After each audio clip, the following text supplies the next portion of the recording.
texture. All of the woodwork has been done, so everything has been painted. Now you've got some last minute details that are going to finishing up the paint, finishing up the all the woodwork, all of that good stuff. But the grand finale and the most exciting part of our last visit is the kitchen is coming together.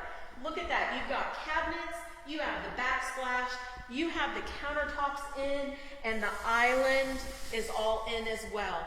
This particular homeowner was really struggling with what she should do with the island. It is a design center option to upgrade the paint and do a different color paint option.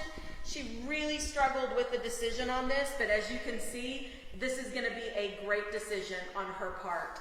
It really gives a pop of color in this great kitchen with these beautiful countertops that she chose, and then the wide cabinets as well. At this time, you're going to get to see a lot of personalization of the particular homeowner come into play. As things start to come together, you're going to see all of her options that she chose at the Design Center get placed in this home. So far, you've seen a shell.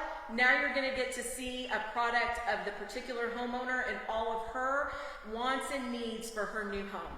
Thanks for seeing us today. Look forward to seeing you next time.